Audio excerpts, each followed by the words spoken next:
At my sister-in-law's wedding, my mother-in-law publicly cornered me, demanding my penthouse keys in front of 45 stunned guests, mocking my ungrateful attitude as relatives whispered. When I refused, she slapped me so hard my earring flew. I walked out, made one quiet call, and the man who arrived left her shaking and screaming. "Did you bring the keys?" My mother-in-law Stella asked this in front of 45 wedding guests, her voice cheerful and expectant, as if I'd obviously brought the keys to my penthouse to hand over at my sister-in-law's reception. As if this had been planned and agreed upon. As if my home was something she could simply redistribute to whichever family member she decided needed it more than I did. "What keys?" I asked, though my stomach was already sinking because I knew exactly what she meant. "To the penthouse, dear." Stella smiled, that dangerous smile I'd learned to recognize over 3 years of marriage to her son. "I told Lucy and Marcus they could tour it tomorrow and start planning their move." Before we continue, I want to thank you for joining me in sharing these stories about standing your ground. If you believe boundaries matter more than family approval, please consider subscribing.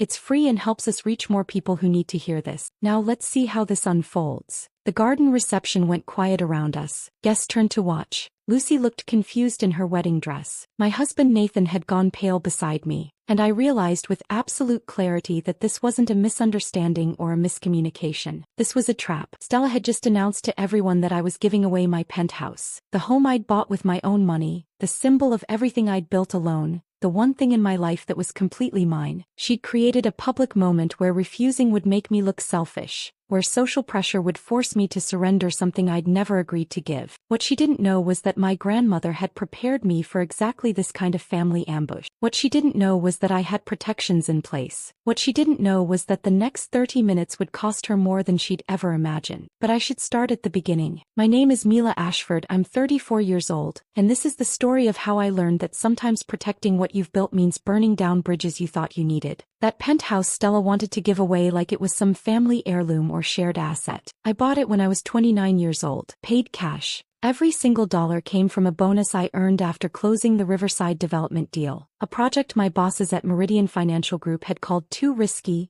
too aggressive, too dependent on factors we couldn't control. I'd convinced them anyway, negotiated the terms myself, and 2 years later the property value had doubled. My bonus was $400,000, and instead of celebrating with vacations or cars or expensive dinners, I bought my home, 2,800 square feet on the 38th floor of the Harrison building, floor-to-ceiling windows overlooking the river, Italian marble countertops in the kitchen, a master bedroom with a view that made the city look like it was glowing every morning at sunrise. It wasn't just a place to live, it was proof that I'd made it, that I'd built something substantial on my own terms without depending on anyone else. I learned early that nothing worth having comes easy. My parents died in a car accident when I was 9 years old. One phone call changed everything. Suddenly I was an orphan being raised by my grandmother Margaret in her house that always smelled like lavender and old books. Margaret was what the rest of the Ashford family called the black sheep, though it took me years to understand why. She was a self-made real estate mogul who'd built an empire from nothing while her siblings squandered inherited money on bad investments and lifestyles they couldn't sustain. They'd come to her with their hands out, begging for loans they'd never repay, and she'd refuse every single time. They called her cold. They called her selfish. They said she'd forgotten what family meant. But Margaret taught me something different. She taught me that family who resent your achievements were never really family at all. That success earned through your own effort meant more than anything handed to you.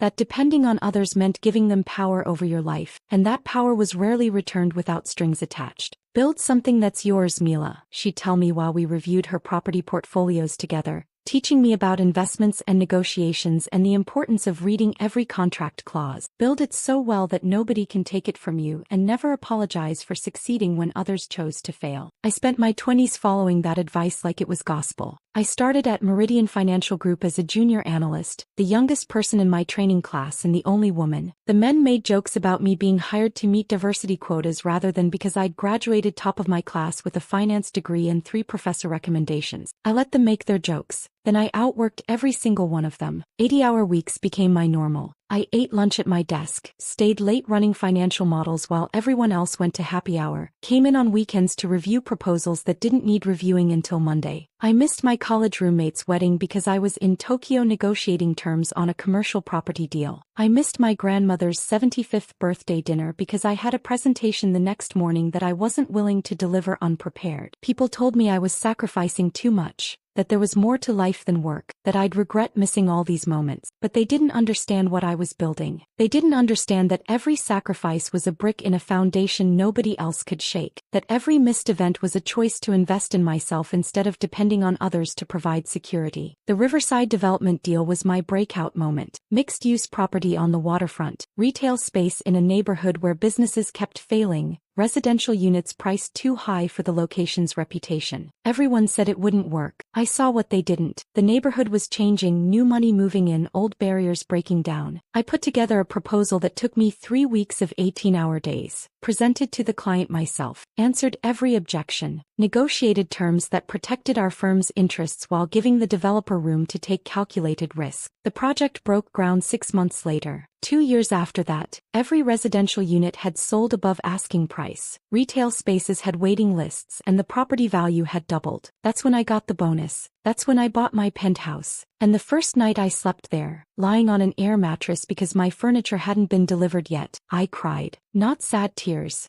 but the kind that come when you've fought for something so hard and so long that finally having it feels almost unreal. That penthouse represented every missed birthday, every holiday I'd worked through, every relationship that had drifted away because I'd put career first. It was proof that my grandmother had been right, that building something alone meant nobody could claim credit or use it against me or take it away. Or so I thought until I married into the Ashford family and met Stella. I met Nathan 3 years ago at a charity fundraiser I'd been dragged to by a colleague. One of those events where wealthy people pay too much for mediocre food and congratulate themselves for caring about causes they'll forget about within a week. Nathan was there because his mother sat on the organizing committee, but unlike most people in the room, he actually seemed interested in the cause rather than the social networking opportunities. We started talking about the keynote speaker's statistics on educational inequality. The conversation turned into a debate about systemic change versus individual intervention, which turned into coffee the next day that stretched into 6 hours of discussing everything except the shallow small talk most first dates revolve around. Nathan told me he'd grown up with family money but had chosen to become a high school history teacher because he loved it, not because he needed the salary. He talked about disappointing his mother by refusing business school, about being the dutiful son who was somehow never quite dutiful enough, about his younger sister Lucy being the golden child who could do no wrong. I told him about my grandmother's lessons, about learning that independence sometimes meant standing alone, about the penthouse that wasn't just a home but a symbol of everything I'd fought for. Nathan seemed to understand in a way most people didn't. When he proposed after a year of dating, he did it in my penthouse at sunrise. The city glowed orange beyond those massive windows, and Nathan promised that marrying him wouldn't mean surrendering the life I'd built. He said he respected my independence, my ambition, my need for space that belonged to me alone. I believed him.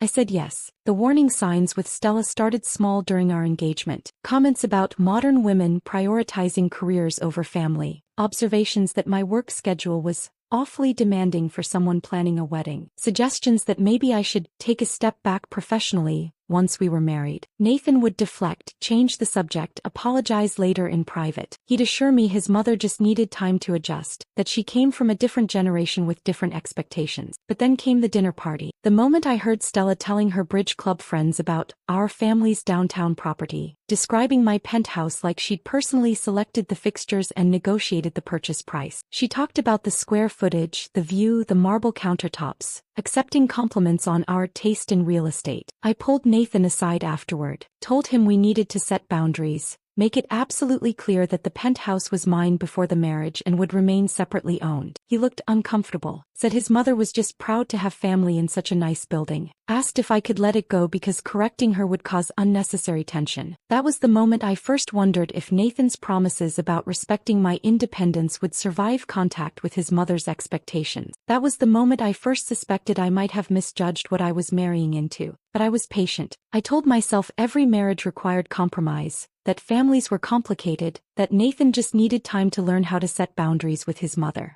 I was patient through 3 years of family dinners where Stella made passive-aggressive comments about women who outsource household responsibilities to focus on work. Patient through observations about how traditional values meant putting family first. Patient through her casual claims of ownership over my achievements, my property, my life. Nathan would apologize during the drives home. Promise it would get better once his mother got used to having a daughter-in-law. Ask me to be patient just a little longer. 3 years of patience. 3 years of forced smiles and bitten tongues. 3 years of Nathan's private apologies but never public defense. 3 years building toward this moment at Lucy's wedding, where Stella finally pushed too far and I learned exactly what my husband's promises were worth when tested against his mother's demands. Lucy's engagement to Marcus happened fast. They'd been dating only 8 months when he proposed over dinner at some Italian restaurant downtown, and suddenly our family group chat exploded with wedding planning messages. Stella threw herself into the preparations with an intensity I'd never seen before, like she was orchestrating a military campaign rather than an intimate family celebration. Lucy had wanted something simple and garden-themed, and within a week Stella had found the Hartwell Estate Gardens.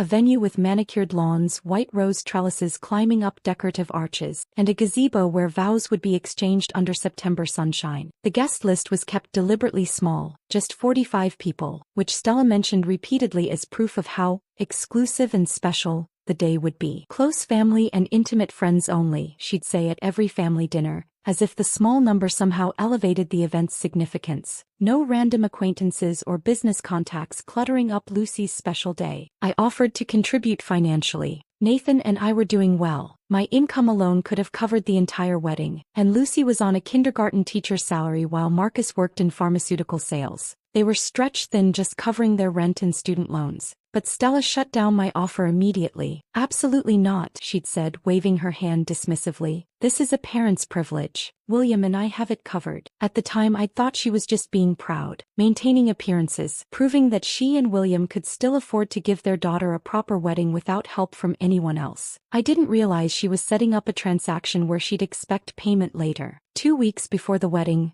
Nathan's cousin Rachel caught me at a family barbecue and pulled me aside near the drink cooler. So what are you guys giving Lucy and Marcus? She asked casually, reaching for a beer. I blinked at her. What do you mean? For the wedding, your gift. Rachel's expression shifted from casual to confused. Stella's been telling everyone you and Nathan are planning something really generous. She's been kind of mysterious about the details, but she made it sound like a big deal. My stomach dropped. She said that. Yeah, like 3 weeks ago. She told my mom you guys were giving them something that would really set them up for their future together. Rachel studied my face. You didn't know she was saying this? No. The word came out sharper than I'd intended. Rachel's confusion deepened into concern. Mila, what's going on? I have no idea, but I'm about to find out. That night, I confronted Nathan the moment we got home. He was in the kitchen making tea, and the second I asked him about Stella telling people we were planning some generous gift for Lucy, his face went pale. Nathan. My voice was calm but firm. What is she talking about? He set down the kettle carefully, not meeting my eyes. Mom mentioned something a few weeks ago. Maybe 6 weeks. It wasn't a big deal. What did she mention? She said that Lucy and Marcus were starting their lives together and they'd need more space eventually, and that since it's just the two of us in the penthouse,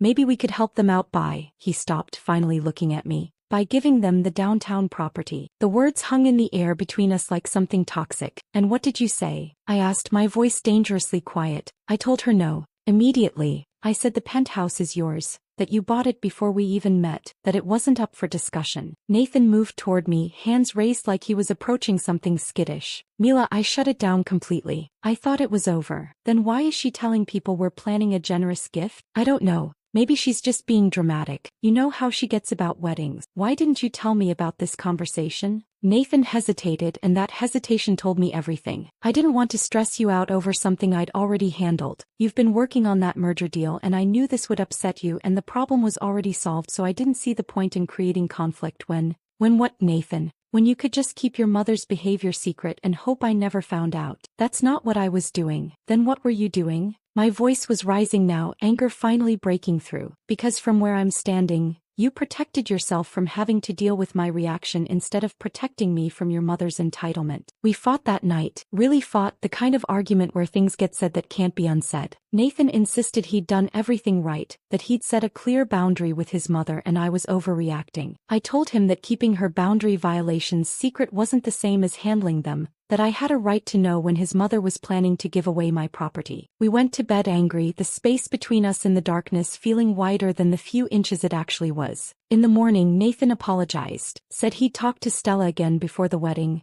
make absolutely sure she understood the penthouse wasn't available, that he'd stand up to her if she brought it up again. I wanted to believe him, but a small voice in my head whispered that Nathan would always choose peace over confrontation, even when confrontation was necessary. The morning of the wedding, Nathan was off, nervous in a way that went beyond normal pre-event jitters. He checked his phone constantly during breakfast, barely touched his eggs, seemed distracted when I asked him simple questions about what time we needed to leave. "Is something wrong?" I asked as we drove to the venue. "No, just worried about Mom being stressed. Big family events always make her anxious. I want everything to go smoothly for Lucy." We arrived at Hartwell Estate Gardens 2 hours early to help with setup. The venue was gorgeous, exactly the kind of place you'd see in wedding magazines. White roses everywhere, climbing up trellises and adorning the gazebo, arranged in careful clusters on tables draped with cream-colored linens. String lights were being hung between trees, ready to twinkle once evening came. Stella was already there in full command mode, directing a florist to adjust a centerpiece, telling the caterers their tablecloth choices were wrong,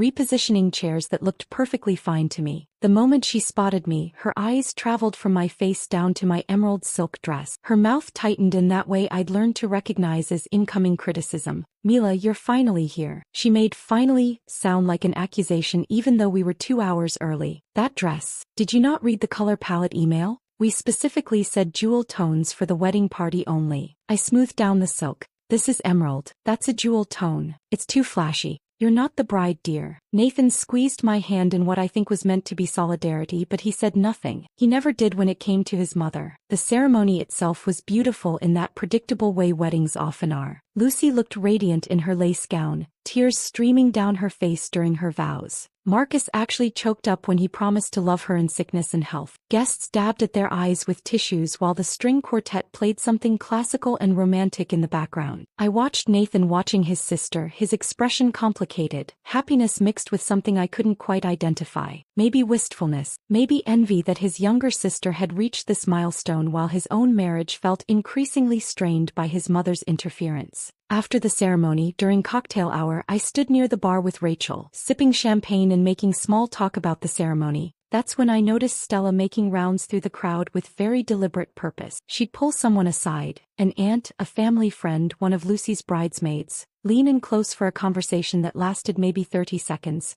then move on to the next person. Each time she finished one of these whispered exchanges, the person would glance toward me with an expression I couldn't quite read. Curiosity mixed with something else. Judgment maybe. Expectation. My stomach started to knot. "Mila," Rachel said quietly beside me, "I think you should know something." I turned to her, champagne glass frozen halfway to my lips. "Stella's been making rounds, telling people that you and Nathan are making a generous gift to Lucy and Marcus today. She's being really specific about it now. Like really specific." The garden seemed to tilt slightly. "What kind of gift?" Rachel hesitated, her face full of sympathy. "Your penthouse. She's saying you're giving them your penthouse. That it's all arranged, that the announcement will come during the toast." The champagne glass trembled in my hand. The world had narrowed to Rachel's words and the realization spreading through me like ice water. This wasn't going to be a private conversation. This wasn't going to be a family discussion that could be handled quietly and diplomatically. This was going to be a public ambush, designed to use social pressure and wedding day sentiment to force my compliance. Stella had created a situation where refusing would make me look selfish, where saying no would ruin Lucy's special day, where standing my ground would turn 45 guests against me. I looked across the garden and found Nathan standing near the appetizer table, shoving bacon-wrapped dates into his mouth like a man who knew a storm was coming and wanted to fortify himself first. He'd known. He'd known this morning when he was checking his phone constantly, when he could barely eat breakfast, when he'd seemed so anxious during the drive. He'd known his mother was planning this and he'd said nothing. I crossed the garden toward Nathan, weaving between cocktail tables and guests who were too busy chatting to notice the storm building inside me. He was still at the appetizer table, reaching for another bacon-wrapped date like food could somehow fortify him against what was coming. "Did you know about this?" I asked, keeping my voice low enough that nearby guests wouldn't hear. Nathan's hand froze halfway to his mouth. The guilt on his face answered my question before he even opened his mouth. "I didn't know it would be like this," he said quickly. "I didn't know she'd make it public." "Mila, I swear, you knew something was coming." "I thought." He set down the date, finally meeting my eyes. "This morning she texted me saying she had a special surprise for Lucy during the toast. I thought maybe she was giving them money or furniture or something normal. I didn't think she'd actually announce the penthouse thing after I told her no." "And you didn't think to warn me?" to give me a heads up that your mother might pull something. I didn't want to ruin the day with family drama. I was hoping she'd actually respect boundaries for once. His voice dropped even lower. I was wrong. I'm sorry. I looked at my husband standing there with defeat written all over his face, bacon-wrapped dates forgotten on his plate, and something crystallized inside me. This was the pattern. This would always be the pattern. Nathan would try to manage his mother in private, fail, then apologize to me after the damage was done. His love for me would always lose to his fear of his mother's anger. After today, I said quietly, things are going to change. I'm done absorbing tension to keep your family comfortable. I'm done pretending your mother's behavior is acceptable. I'm done being patient while you avoid conflict. Nathan nodded, promised he'd do better, but the words felt hollow. 3 years of the same promises, 3 years of the same pattern. Why would today be any different? Before I could say anything else, the delicate chime of fork against champagne glass rang out across the garden. Once, twice, 3 times. The conversations around us died down. People turned toward the gazebo where Lucy and Marcus stood, surrounded by their wedding party. Stella stood beside them, microphone in hand, smiling that bright country club smile that never quite reached her eyes. Before we continue with the traditional toast, she began, her voice carrying across the garden with practiced authority, I want to acknowledge something very special that's happening today. My stomach dropped. Family is everything to the Ashford family, Stella continued, looking out at the crowd with that expression of maternal pride she'd perfected over decades. We believe in taking care of each other, in helping our children build strong foundations for their futures. That's what real family does. We support each other, we sacrifice for each other, we put each other first. Nathan's grip on my arm tightened. Several guests were already smiling, anticipating something heartwarming. And today, Stella said, her smile widening, we have a perfect example of that kind of generosity. Mila and Nathan have graciously decided to give Lucy and Marcus their downtown penthouse as a wedding present. The applause erupted immediately. Enthusiastic, genuine applause. People turned to look at us, beaming, nodding their approval. Someone near the back actually whistled. A few guests raised their champagne glasses in a silent toast to our supposed generosity. I stood completely frozen, my own champagne glass trembling slightly in my hand. 45 pairs of eyes on me, expecting me to smile, to wave, to graciously accept their approval for a gift I'd never agreed to give. Lucy's mouth had fallen open in what looked like genuine shock. She turned to Marcus, who looked equally confused, his eyes darting between Stella and us. That's incredibly generous, Marcus said slowly, uncertainty creeping into his voice. But Lucy, did we know about this? Lucy shook her head, still looking stunned. Come on up here, you two, Stella called out, waving us forward like we were contestants on a game show. Let's have the whole family together for this special moment. The crowd was still applauding, waiting, expecting us to walk up to that gazebo and complete this beautiful family tableau. Nathan's face had gone sheet white. Mom, what are you doing? He called out, but his voice was weak, uncertain. But Stella wasn't listening. She was playing to her audience, soaking in the attention, reveling in her role as the matriarch orchestrating this display of family unity. I set down my champagne glass with deliberate care. Every eye in that garden was on me now. Sensing perhaps that something wasn't quite right, I walked toward the gazebo. Not because I was agreeing to anything, but because I wasn't going to have this conversation shouted across a garden. Nathan followed a step behind me, his hand hovering near my elbow but not quite touching, as if he couldn't decide whether supporting me or maintaining distance was the safer choice. The crowd quieted as we approached. Their smiles were starting to falter, picking up on the tension radiating from both of us. Stella, I said when I reached the gazebo, keeping my voice calm and level, can we speak privately? There's nothing private about family generosity, dear. She was still smiling, but something sharp flickered behind her eyes. Now, did you bring the keys? I told Lucy and Marcus they could go see the place tomorrow and start planning their move. The presumption of it, the sheer audacity, took my breath away for a moment. I didn't bring the keys, I said clearly, because I'm not giving them the penthouse. The words landed like a physical blow. The collective gasp from 45 guests was audible. Even the string quartet seemed to stop playing, though maybe that was just my imagination. Stella's smile didn't falter, but her eyes went cold. Don't be silly, Mila. We discussed this. No. You discussed this. I was never asked. I never agreed. The garden had gone completely silent now. Not even the breeze seemed to dare make a sound. This is Lucy's wedding day, Stella said, her voice taking on that dangerous sweetness that always preceded explosions. You're really going to embarrass her like this? In front of everyone? I'm not embarrassing anyone. I'm stating a fact. My property is not available to give away. Lucy stepped forward, her wedding dress rustling. Mila, if this is about money, we can figure something out. We could pay you over time or... It's not about money, Lucy. I turned to look at her, saw the confusion and hurt in her eyes, and felt bad that she was caught in the middle of this. It's about the fact that the penthouse is mine. I bought it, I own it, and I'm not giving it to anyone. Nathan finally found his voice. Mom, I told you weeks ago this wasn't going to happen. I told you not to bring it up. Oh, Nathan, don't be ridiculous. Stella waved her hand dismissively. It's just a property. You two don't even need that much space. It's just the two of you. Lucy and Marcus want to start a family. They need the room. Then they should buy their own place, I said firmly. Something cracked in Stella's expression, the country club polish giving way to raw anger. You ungrateful little, she caught herself, glancing at the watching crowd. Then with forced control, after everything this family has done for you,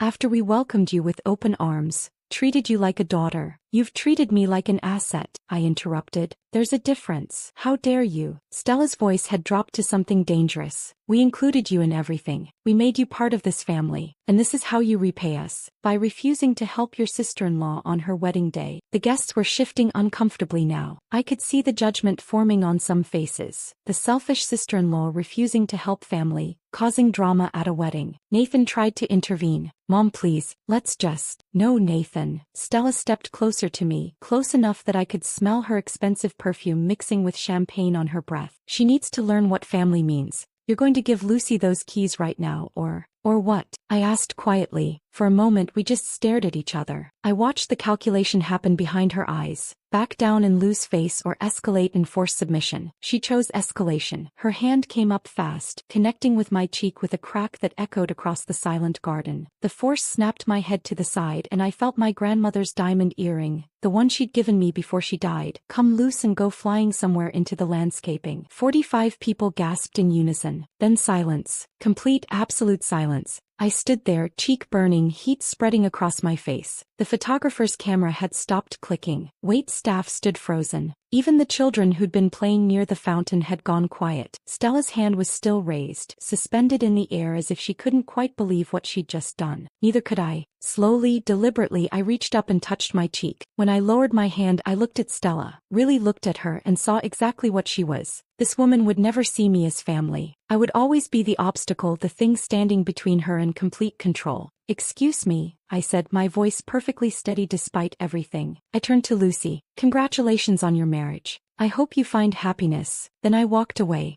I didn't run. I didn't storm off in tears or dramatic fury. I just walked, one foot in front of the other, heels clicking on the stone pathway that wound through the garden toward the parking lot. Each step measured and deliberate, like I was leaving a business meeting rather than my sister-in-law's wedding reception where I'd just been slapped in front of 45 people. Behind me, chaos erupted. Madison. Nathan's voice, desperate and panicked. Madison, wait. I didn't turn around, didn't pause. Didn't give him or anyone else the satisfaction of seeing me break. The whispers exploded like wildfire. I could hear fragments of shocked conversations, Stella's voice rising in what sounded like justifications or explanations, someone crying, probably Lucy, and the confused murmurs of guests trying to process what they'd just witnessed. The walk felt endless. The parking lot was maybe 100 yards away, but each step seemed to stretch the distance. My face throbbed in time with my heartbeat, a steady burning pulse where Stella's hand had connected. My jaw ached from clenching it so hard. My hands trembled slightly at my sides, adrenaline flooding my system even as I maintained that calm, measured pace. I'd spent 3 years absorbing Stella's criticism, 3 years of Nathan's conflict avoidance, 3 years of being treated like an asset the family could redistribute as they saw fit. I was done, not with anger, not with drama, but with the quiet, absolute finality of someone who'd just watched the last thread of tolerance snap completely. When I finally reached the parking lot, I leaned against my car for a moment, allowing myself one deep breath. Then I pulled out my phone. My hands were steadier than they should have been as I scrolled through my contacts. Gregory Parrish,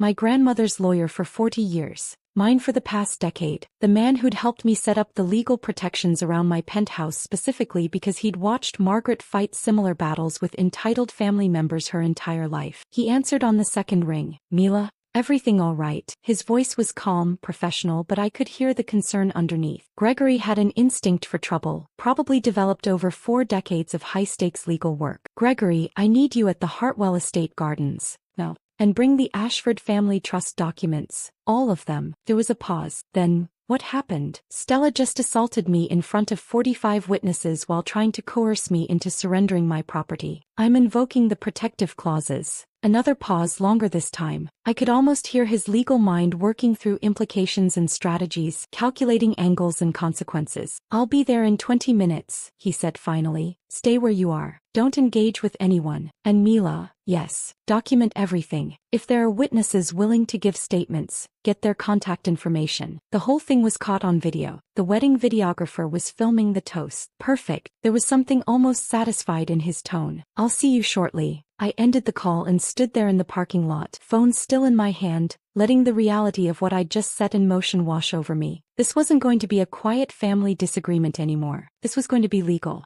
permanent. My cheek was swelling. I could feel it, the heat and pressure building under the skin where Stella's hand had landed. I walked back toward the venue entrance where I'd seen a first aid station earlier, grabbed an ice pack from the attendant who looked at my face with wide eyes but asked no questions, and returned to my car. Sitting on the curb with the ice pack pressed against my face, I finally let myself feel something other than adrenaline-fueled control. Not tears. I wasn't ready for tears yet, but exhaustion. The bone-deep weariness that comes when you realize you've been fighting a losing battle for years and finally have permission to stop. My phone started buzzing, text after text lighting up the screen. Nathan, we need to talk. Please. Nathan, I'm so sorry. I didn't know she'd do that. Nathan, where are you? Are you okay? Rachel, OMG, are you okay? Do you need anything? An unknown number. I can't believe what I just saw. Your mother-in-law is insane. Another unknown number. You had that coming. Family means sacrifice. I turned off notifications and set the phone face down beside me. I didn't have the energy to sort through who was supporting me and who was judging me. Not yet. The ice pack numbed my cheek, a cold relief against the burning. I closed my eyes and let my mind drift back to my grandmother. Margaret had warned me about this, not specifically about Stella or this exact scenario, but about the pattern, about how families who felt entitled to your success would eventually demand payment for acceptance you'd never actually receive. The Ashford family has always been like this, she told me once, maybe 5 years ago when I'd first started making real money. We were sitting in her study, reviewing trust documents, and she'd looked at me with those sharp eyes that never missed anything. They believe success should be redistributed among the family, that individual achievement is somehow selfish unless it benefits the collective. They resented me for refusing to subsidize their poor choices, for building something that was mine alone. But you left them your real estate empire, I'd said. That's worth millions. I left them the business because it requires work to maintain. I left you the liquid assets and the protections because you're the only one who inherited my spine along with my name. She'd smiled then, a fierce pride in her expression. They'll come for what you build eventually, Mila. And when they do, you'll need to be ready to defend it. I thought she was being dramatic, paranoid even.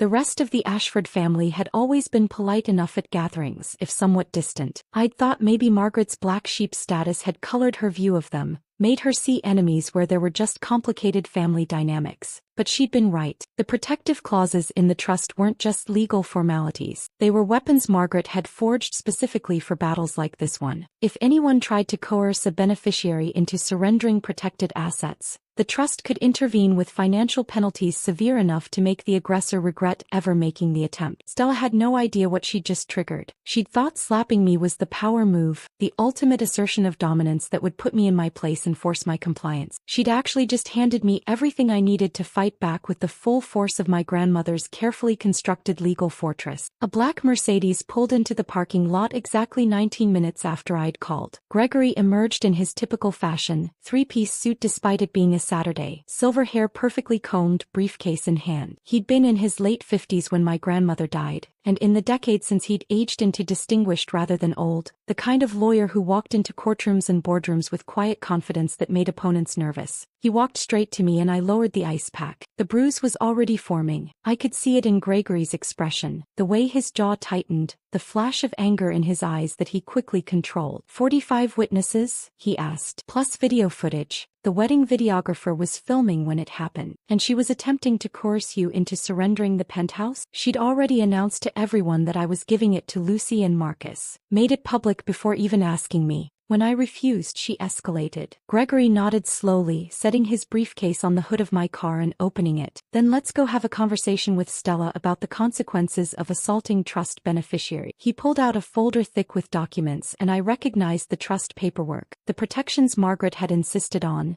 the penalty clauses that could be triggered, the legal mechanisms that would turn Stella's moment of rage into financial devastation. Are you ready for this? Gregory asked, looking at me with concern that went beyond professional courtesy. He'd known me since I was 24, had guided me through my grandmother's death and the inheritance that followed. Once we do this, there's no going back. Your relationship with Nathan's family will never recover. I thought about that for maybe 3 seconds. They slapped me at a wedding because I wouldn't give them my home, I said quietly. There's nothing to recover. Gregory smiled, not a happy smile but the kind a shark might give before it strikes. Then let's go to work. We walked back to the garden together, Gregory and I side by side, and I watched it happen in real time. The moment people recognized him, the way conversations died mid-sentence, how heads turned and eyes widened. Gregory Parrish wasn't just any lawyer. He was the kind of attorney whose name appeared in the business section when high-profile estate battles made headlines. The kind who'd spent 40 years navigating the ugliest parts of family wealth disputes and had a reputation for being both brilliant and ruthless when the situation called for it. And he was walking into Lucy's wedding reception with me, his briefcase in hand and a look on his face that suggested someone was about to have a very bad day. The reception had descended into chaos in my absence. Small clusters of guests stood in tight circles, whispering urgently. Some were stealing glances toward the bar where Stella held court with her closest friends, gesturing animatedly as she no doubt spun her version of events. Lucy sat at a table near the gazebo, mascara running, with Marcus's arm around her shoulders. Nathan stood alone by the fountain, staring at his phone like it might provide answers he couldn't find anywhere else. The moment Gregory and I stepped onto the patio,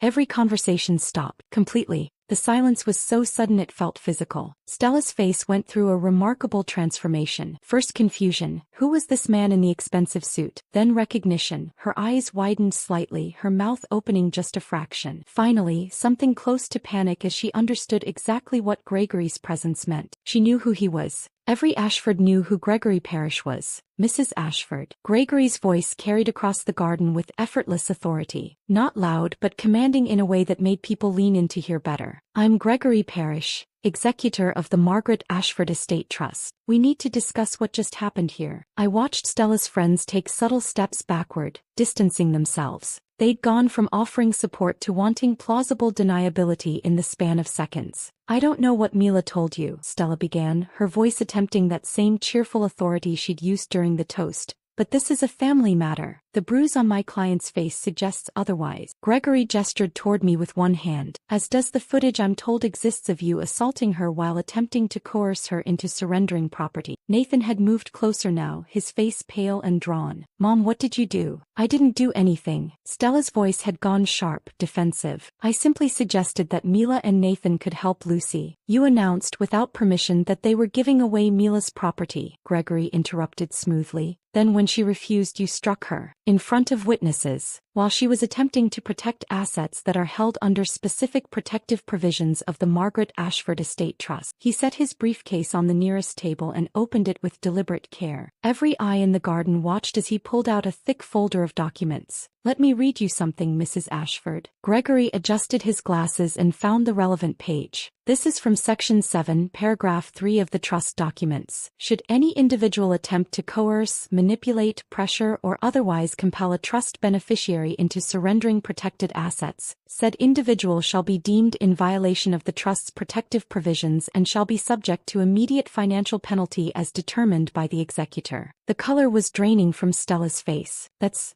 absurd. This is my family. Mila became a trust beneficiary when she inherited from Margaret Ashford, Gregory continued, his tone clinical and precise. The penthouse in question was purchased with trust funds. It is, therefore, a protected asset. Your attempt to take it, and your assault on Mila when she refused, triggers the penalty clause. Lucy had stopped crying. She was staring at her mother with an expression I'd never seen before, shock mixed with something darker. Betrayal maybe. Or the dawning realization that she'd been a pawn in something much uglier than she'd understood. Mom, Lucy's voice was barely above a whisper. You hit her. She was being unreasonable. You hit your daughter-in-law at my wedding because she wouldn't give me her house? Lucy's voice was rising now. A house I didn't even know she was supposedly giving us until you announced it? Marcus put a steadying hand on his new wife's shoulder. Lucy, maybe we should. No. Lucy shook her head, pulling away from him. No, this is insane. Mila, I'm so sorry. I had no idea any of this was happening. I didn't ask for your house. I never wanted your house. I know, I said quietly, the first words I'd spoken since Gregory and I had walked back into the garden. This was never about you, Lucy. Nathan finally found his voice. Mom, you need to apologize. Right now. But Stella wasn't listening to Nathan. She was staring at Gregory with dawning horror. What penalty? Gregory's expression remained neutral, but I caught the slight curve at the corner of his mouth. Not quite a smile. More like the expression of someone who'd been waiting for exactly that question. The trust has the authority to place a lien on any assets you hold that were derived from the original Ashford estate, he explained calmly. That would include the monthly stipend you receive from the family trust, approximately $8,000 per month if I recall correctly. It would include the lake house in Pine Ridge that was gifted to you 15 years ago, currently valued at roughly $1.2 million. And it would include the investment portfolio Margaret established for her children before her death, which in your case represents approximately $600,000 in securities. Stella swayed slightly, like the ground had shifted under her feet. You can't do that. I can and I will. Gregory closed the folder. Unless, he paused, letting the word hang in the air. Unless Mila decides to show mercy and accept a formal public apology along with an agreement that you will never again attempt to pressure her regarding her assets. Every eye in that garden turned to me. I looked at Stella, really looked at her. This woman who'd spent 3 years making me feel like an outsider, who'd criticized my career, my choices, my very existence in her family, who just slapped me in front of 45 people because I wouldn't surrender something I'd earned. I want the apology, I said, my voice carrying clearly across the silent garden. Here,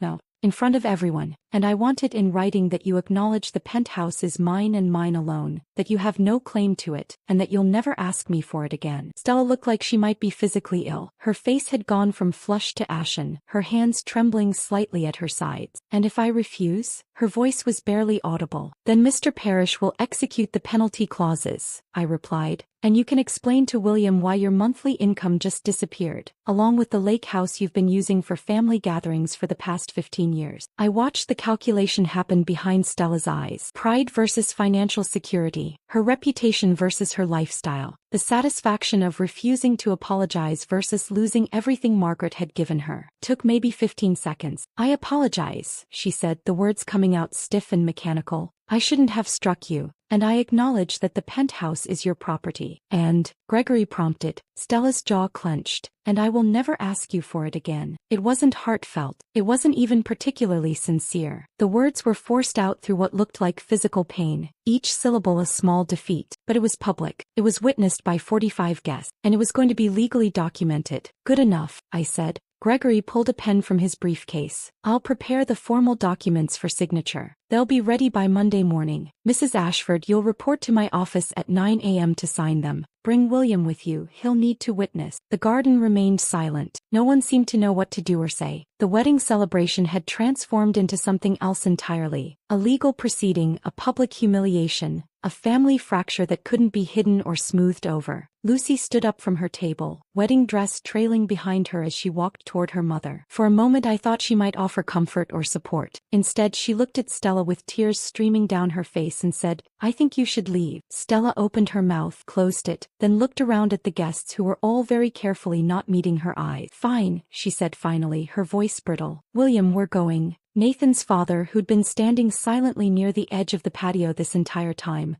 nodded and followed his wife toward the parking lot. They left without another word, Stella's heels clicking angrily on the stone path, William trailing behind like a ghost. The moment they were gone, the garden collectively exhaled. The garden remained suspended in that collective exhale, everyone processing what they'd just witnessed. Stella and William's departure had left a vacuum, and nobody seemed quite sure what should happen next. Gregory stood beside me, briefcase still open on the table, documents visible to anyone curious enough to look. He didn't move, didn't speak, just waited with that patient stillness that made his presence feel both protective and intimidating. Lucy was the first first to break the silence. She walked toward me slowly, wedding dress trailing across the grass, mascara streaked down her face. When she reached me, she didn't say anything at first, just looked at me with red-rimmed eyes full of something I'd never seen from her before. Genuine understanding maybe, or shame. "I'm so sorry," she whispered. "I didn't know. I swear, Mila, I didn't know any of this was happening." "I know you didn't," I said softly. "None of this is your fault, Lucy. It's my wedding. She did this at my wedding." Lucy's voice cracked. "She hit you at my wedding over a house I never asked for, never even knew about." Marcus appeared at her side, gently taking her arm. "Luce, we should probably go," I finished for him. "You should go enjoy what's left of your day. Don't let this ruin everything." But we all knew it already had. The rest of the reception limped along for another hour, guests making awkward small talk, the string quartet playing to an audience that wasn't really listening anymore, waiters serving cake that nobody seemed to have much appetite for. Nathan stood near the fountain, phone in his hand, looking lost. When our eyes met across the garden, he started toward me, but I shook my head slightly. "Not here. Not now." Gregory touched my elbow gently. "I'm going to go," he said quietly, "but I'll have the formal documents drawn up by Monday morning. Stella will come to my office to sign them, or the penalty clauses activate automatically. Those are her only options." "Thank you, Gregory." He studied my face for a moment, professional concern shifting to something more personal. "Your grandmother would be proud of you. You know that, right?" I nodded, not trusting myself to speak. After he left, I found myself standing alone near the dessert table, the same spot where this nightmare had begun just a few hours earlier. Rachel approached carefully, like someone approaching a spooked animal. "You okay?" she asked. "Not even a little bit." She laughed, a short burst of surprised sound. "Fair enough. For what it's worth, I think you did the right thing. Stella's been like this for years. Someone needed to stand up to her eventually. Doesn't feel like winning." "It rarely does," Rachel said. "But you protected yourself. That matters." Lucy and Marcus left shortly after that, cutting their departure early to escape to their honeymoon. Lucy hugged me before she left, whispering another apology I told her she didn't need to give. Marcus shook my hand, his expression a mix of embarrassment and respect. "Thank you for not letting her steamroll you," he said quietly. "Lucy needs to see that it's possible to say no to her mother." The remaining guests trickled away over the next 30 minutes, some offering sympathetic words, others avoiding eye contact entirely. I could see the camps forming already, those who thought I'd been justified, and those who thought I'd caused unnecessary drama at a family wedding. Nathan and I were among the last to leave. We walked to the car in silence, the weight of everything unsaid pressing down like humidity before a storm. The drive home was suffocating. I stared out the window watching the city pass by, my cheeks still throbbing despite the ibuprofen I'd taken. The bruise was fully formed now, a vivid red mark in the perfect shape of Stella's hand, impossible to hide or ignore. Nathan's knuckles were white on the steering wheel. Twice he opened his mouth to speak, then closed it again, words apparently failing him. We pulled into the parking garage of my building, my penthouse, the home I'd fought for, and rode the elevator in continued silence. Each floor that passed felt like another layer of tension building between us. Inside the penthouse, I went straight to the bathroom and examined my face in the mirror. The bruise looked worse under the bright lights. My grandmother's diamond earring was still missing, probably lost forever in the rose bushes at the Hartwell Estate Gardens. When I came back out, Nathan was standing at the floor-to-ceiling windows, looking out at the city lights below. His reflection in the glass showed defeat in every line of his body. "I should have protected you," he said without turning around. "I should have shut this down the first time she mentioned the penthouse. I should have warned you she might try something public. I should have stood beside you immediately when she made that announcement instead of freezing like a coward." His voice cracked on the last word and I heard genuine remorse there. "Pain, shame." "Yes," I said simply. "You should have done all those things." He turned to face me then, eyes red-rimmed. "I'm so sorry, Mila. I know saying it doesn't fix anything, but I am. I'm sorry I let her do this to you. I'm sorry I wasn't brave enough to stop her." I walked to the couch and sat down, suddenly exhausted. Nathan, being sorry after the fact isn't the same as being brave enough to prevent it in the first place. "I know. Do you?" I looked at him directly. "Because this pattern has been happening for 3 years. Your mother pushes boundaries, I push back, you apologize in private but never defend me in public. Today was just the most extreme version of what's been happening all along." Nathan moved to sit beside me but stopped when he saw my expression. He sat in the armchair across from me instead, maintaining distance. "Things are going to be different," he said. "I promise. The next time she tries something." "There's going to be a next time," I interrupted. "You understand that, right? That legal document Gregory is preparing? It'll stop her from going after my property, but it won't change who she is. She'll find other ways to test boundaries, to try to control us, to punish me for standing up to her. Then I'll stand with you,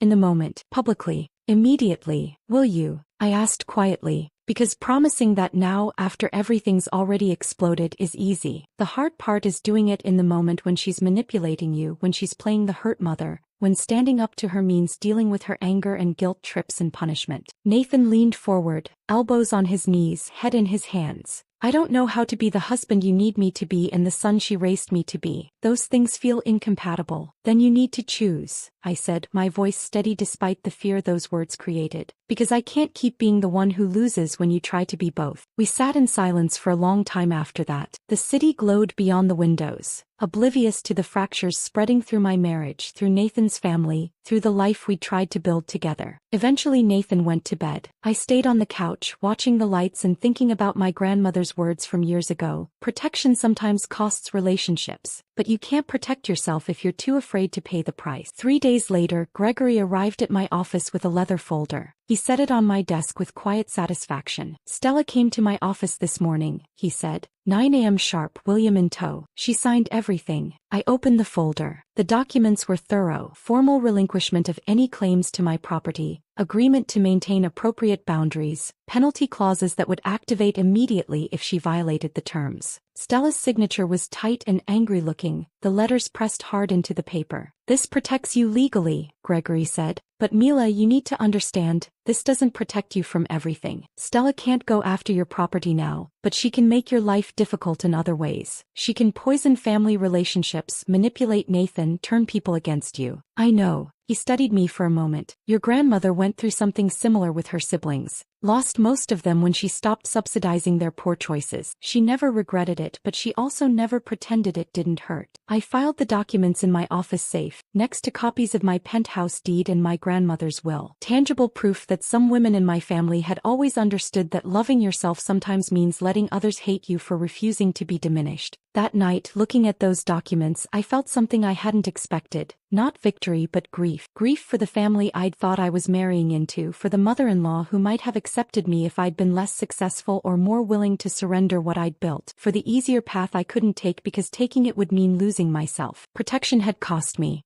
I just wasn't sure yet how much the final bill would be. 2 weeks after the wedding, Nathan and I met Lucy and Marcus for dinner at a small Italian restaurant downtown. Their choice, neutral territory, somewhere that didn't carry the weight of family history or expectations. Lucy and Marcus arrived tan from their honeymoon, holding hands, looking like newlyweds should look. But there was something else in Lucy's expression when she hugged me, a heaviness that vacation sunshine hadn't quite erased. We made small talk through appetizers. The weather in Bali, the hotel they'd stayed at, how Marcus had gotten food poisoning on day 3 and spent 12 hours convinced he was dying. Lucy laughed telling the story, but it didn't quite reach her eyes. When Nathan and Marcus got distracted discussing some basketball game, Lucy leaned toward me across the table. "Can we talk?" she asked quietly. "Just for a minute?" We excused ourselves to the restaurant's small outdoor patio, leaving the men to their sports debate. Lucy wrapped her arms around herself despite the warm evening, looking suddenly younger than her 28 years. "I started therapy," she said without preamble. "As soon as we got back from the honeymoon, I found someone who specializes in family dynamics and manipulation. I hadn't expected that." "Lucy, I need to say this, okay? Just let me get it out." She took a deep breath. "My therapist has been helping me see patterns I've been ignoring my whole life. The way Mom operates, how she uses me, my golden child status, my compliance, to control everyone else in the family. How she's pitted me against Nathan our entire lives without me even realizing it." "You're not responsible for your mother's behavior," I said gently. "No, but I enabled it." Lucy's voice was firm now. "I benefited from it. While you were absorbing all her criticism and impossible standards, I was getting praised for doing the bare minimum. While Nathan was struggling to live up to expectations he could never meet, I was the favorite who could do no wrong. I never questioned it. I never asked why Mom was so obsessed with your property, why she felt entitled to make decisions about your life." She paused, wiping at her eyes with the back of her hand. "I'm sorry, Mila. I'm sorry I didn't see it sooner. I'm sorry I wasn't the sister-in-law you deserved. I'm sorry my wedding day became, her voice broke. I'm sorry my wedding day became the day you got assaulted. I reached out and squeezed her hand. None of that was your fault. Maybe not, but my silence was my choice. My acceptance was my choice. Lucy straightened her shoulders, composing herself. Marcus and I decided something on our honeymoon. We're buying our own place. A small condo we can actually afford on our salaries. Mom offered to help with a down payment and we said no. Lucy, you don't have to. Yes, we do. We need to build our life on our own terms without owing anyone anything, without strings attached. She met my eyes. You showed me that's possible. That saying no to family demands doesn't make you a bad person. It makes you someone who respects themselves. Something shifted in my chest. Respect, maybe, or hope. Lucy was breaking a generational pattern, choosing independence over ease. That took a kind of courage I hadn't given her credit for. When we returned to the table, Nathan was watching me with an expression I couldn't quite read. Later, in the car driving home, he was quiet for several blocks before speaking. I called a therapist, he said. After hearing Lucy talk about starting therapy, I made an appointment for next week. I looked at him surprised. I know I need help, he continued, eyes on the road.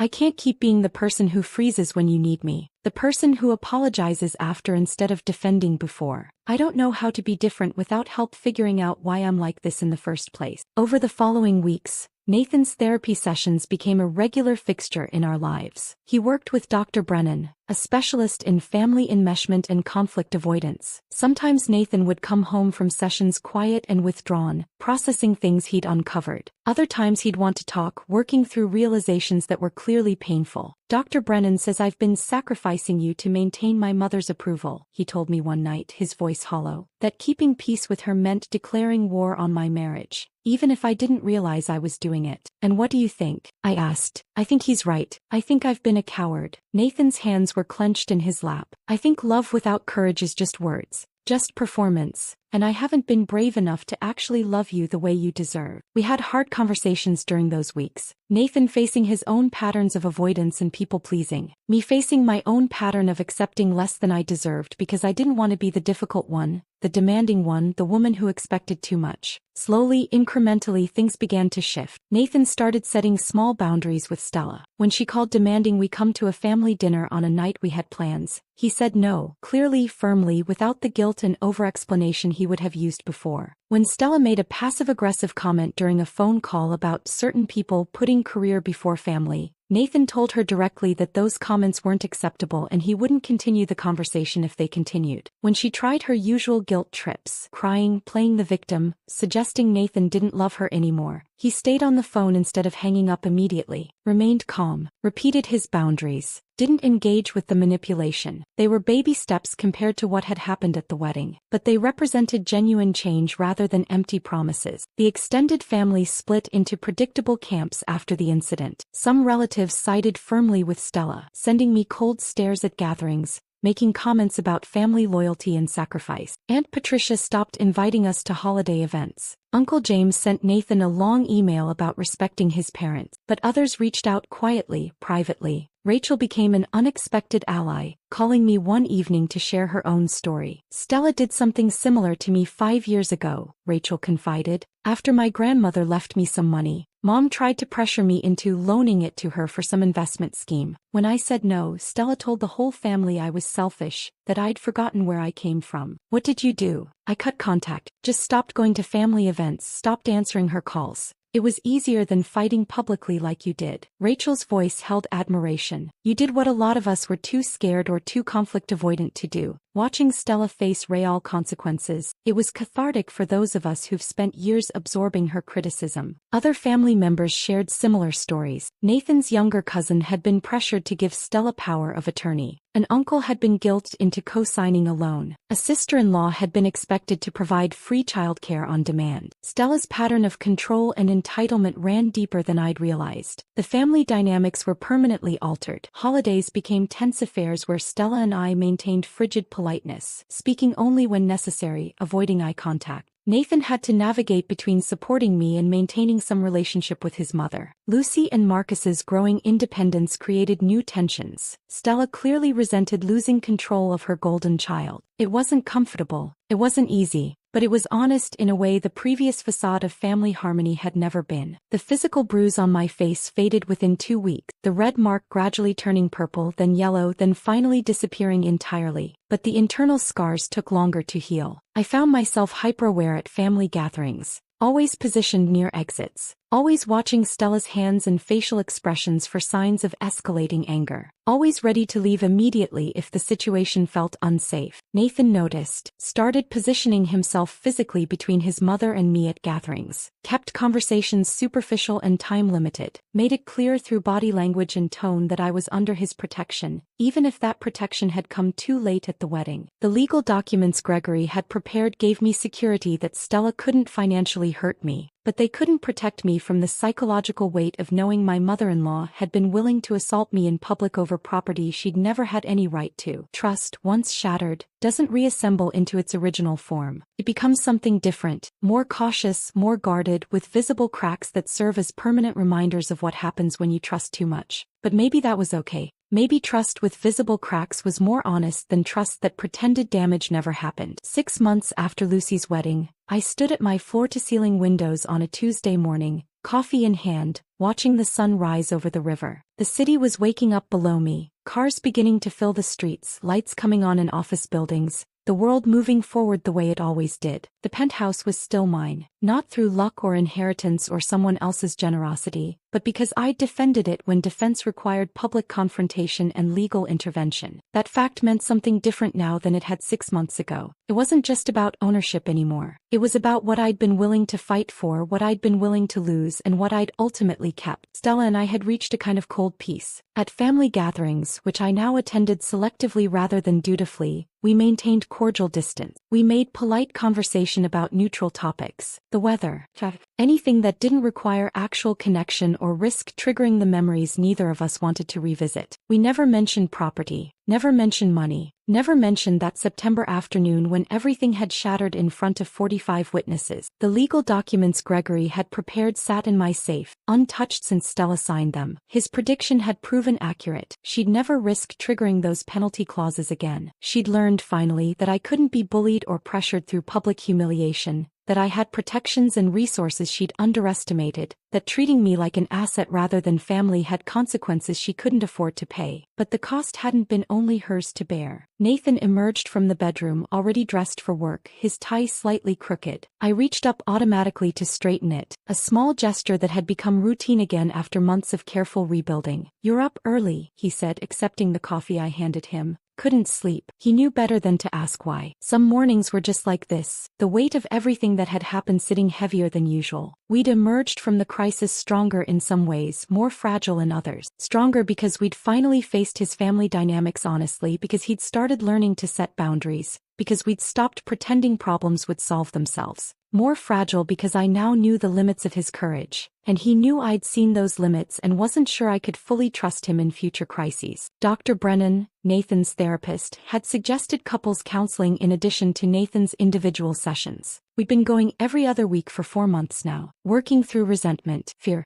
the question of whether love could survive the revelation that your partner's first instinct had been self-preservation rather than protection. There were good days, days where Nathan demonstrated real growth, telling his mother firmly that certain topics were off-limits when she called, leaving a family dinner early when Stella made a cutting remark about my work schedule, choosing to stay home with me on a Sunday instead of attending his parents' brunch without guilt or apology. There were hard days too. Days where old patterns resurfaced, where Nathan's conflict avoidance kicked in and he tried to smooth over tensions rather than address them. Days where I had to remind him that one crisis successfully navigated didn't mean the work was done, that boundary setting was an ongoing practice rather than a single victory you could claim and move on from. We were building something different than the marriage we'd started with. More honest, less comfortable, requiring constant attention and effort rather than coasting on the assumption that love would solve problems without active work. "I'm having lunch with Lucy today," I mentioned, rinsing my coffee cup. Nathan smiled, genuine pleasure crossing his face. "That's good. How's she doing?" "Really well, actually. Lucy's growth had been unexpected and beautiful to witness. She'd committed fully to therapy, using it to examine the golden child role she'd played her entire life. Her therapist had helped her see how Stella had pitted her against Nathan and me, using Lucy's obedience to maintain control over all her children. She and Marcus had bought their small condo 3 months ago, a modest 2-bedroom in a neighborhood that was more up-and-coming than established. They'd filled it with second-hand furniture they refinished themselves, spent weekends at estate sales and thrift stores, seemed genuinely proud of building something that belonged to them alone without owing anyone anything. Lucy had started setting her own boundaries with Stella, declining requests for money, saying no to emergency babysitting for relatives she barely knew, refusing guilt trip visits when she and Marcus had other plans.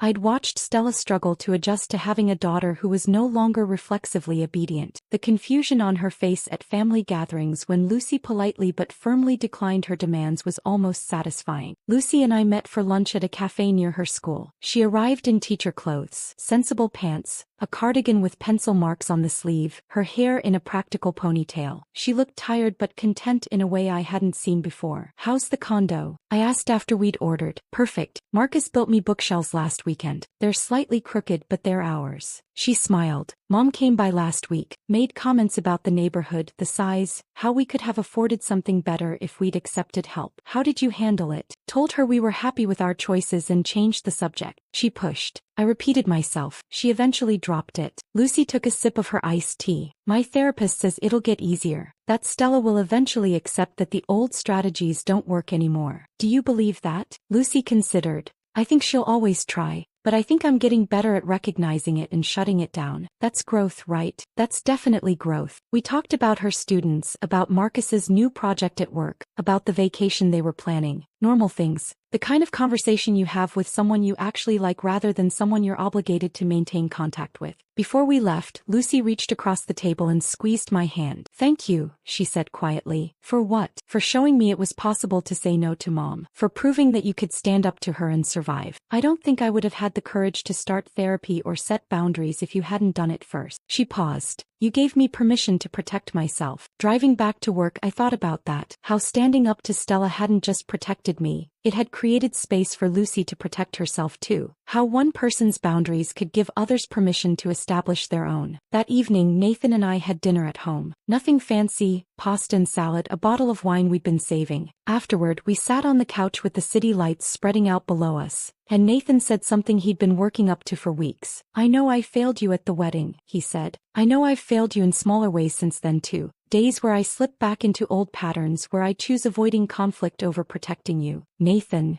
let me finish." He turned to face me. "I can't promise I'll be perfect. I can't promise I'll never freeze or hesitate or disappoint you again. But I can promise I'm trying. Every single day I'm trying to be braver than I was yesterday. To choose you over her approval. To be the partner you deserve." I looked at him, this man I'd married thinking he understood independence, thinking he'd respect my boundaries, only to discover his promises couldn't survive contact with his mother's demands. But I also saw the man who'd been going to therapy twice a week for 6 months, who'd started setting boundaries even when they made him uncomfortable, who was choosing growth over comfort, honesty over peace. "I know you're trying," I said. "I see it, and that matters." It wasn't everything, it wasn't a guarantee, but it was something. The lesson I carried forward from that September afternoon wasn't about revenge or victory. It was about the price and value of boundaries. Boundaries aren't walls meant to keep people out. They're foundations you build your life on. And maintaining them sometimes costs relationships with people who only valued you when you had no limits. I'd lost the comfortable fiction of family harmony. Lost the easy path of avoiding conflict to keep peace. Lost the version of Nathan who could pretend his mother's behavior wasn't his problem to address. What I'd gained was self-respect. A marriage being rebuilt on honesty rather than avoidance. A home that truly belonged to me because I'd defended it. And the knowledge that I could stand up to pressure and survive the consequences intact. My grandmother's voice echoed sometimes in the quiet moments. "Protect what you build, Mila. Never let them make you feel guilty for success they didn't earn." She'd left me more than money or property. She'd left me the blueprint for surviving a family that would always see success as something to be redistributed rather than celebrated. The penthouse would always be more than real estate to me. It was proof that I'd chosen myself when everyone expected me to choose them. That I'd drawn a line and defended it. That boundaries maintained at high cost were still worth the price. Because without them I'd have lost something more valuable than family approval. I'd have lost myself, and that was the one thing I could never afford to surrender. If this story of boundaries and justice had you gripping your seat, hit that like button right now. My favorite part was when Gregory walked into that garden reception with his briefcase, and Stella's face went from confusion to absolute panic. What was your favorite moment? Drop it in the comments below. Don't miss more powerful stories like this. Subscribe and hit that notification bell so you never miss an upload.